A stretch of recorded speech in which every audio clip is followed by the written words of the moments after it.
Hey y'all, we are coming to you today from the Scandia RV Park in Bend, Oregon.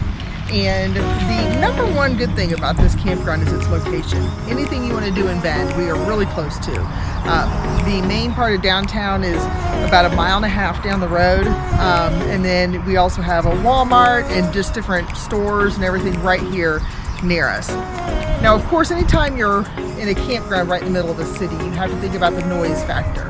And that's a little bit of the case here. It's actually an overall really quiet campground. We didn't have a lot, but the highway is right here going right next to us. It's a four-lane road going right next to the campground. In the middle of the night, I did hear some sirens.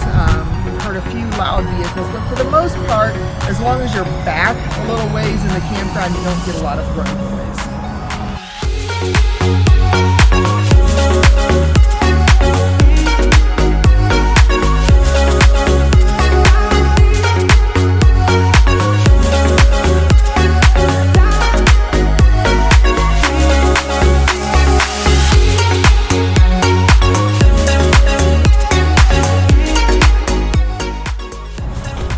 Laundry facilities, which were really nice. $1.50 to wash, $2 to dry. I think so. It was reasonable. They do have a bathhouse here, but I'm not gonna lie, the code that they gave me doesn't work, so I haven't even been in them. I can't get into it because my code doesn't work. The Wi-Fi here is really good. They give you a voucher code that can be used for only 4 devices. So keep that in mind if you're a family with multiple devices. You know, mom and dad have cell phones, kids have iPads, computer, everything. 4 devices, and then your code doesn't work anymore. Important to know.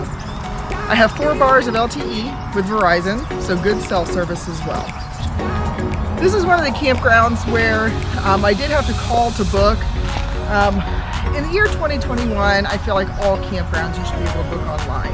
And it just drives me crazy that there's campgrounds that don't let you book online. So I don't like that when it comes to the booking process. But that's a lot of campgrounds right now. For some reason, you have to call to book. The check-in process, they're doing everything contactless right now because of COVID. So when we got here, they just had a paper out there with our name on it, and I got an email the day of check-in that had like the Wi-Fi code, the code for the bathroom, all the things that you normally get when you check into the campsite.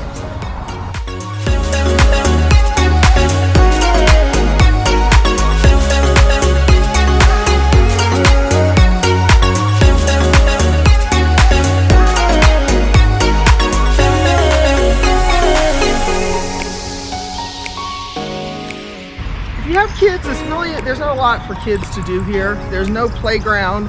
It is paved, so if they're going to ride their bike, it's a good place to get out and ride, but there's not a lot of things going on, anything for kids. We paid $52 or $53 a night with a Good Sam discount here.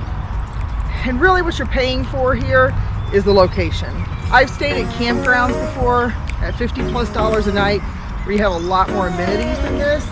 So as far as the value goes, I don't think that it's a great value, but considering it's in Bend, Oregon, a place that everybody wants to be, it's a good location, you're really paying for the location here. So pay attention to the campground map when you book your site and they tell you what site you have, because you can see where I am here at the back of the campground. And if you look over my shoulder, that's a pretty major highway right there. And so this area right here is going to get pretty substantial highway noise.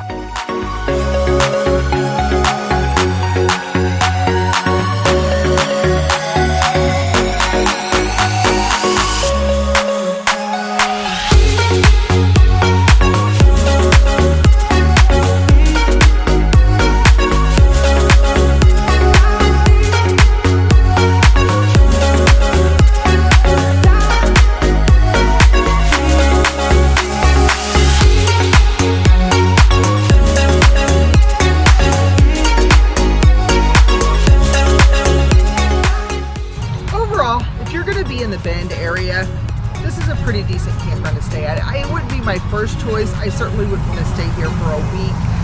It's clearly an older campground, a lot of seasonal sites here, not a lot to do. But again, the location is excellent to everything you want to do in Bend. So if you're going to be in this area for 2 or 3 days, it would be a good choice for just staying for a few days.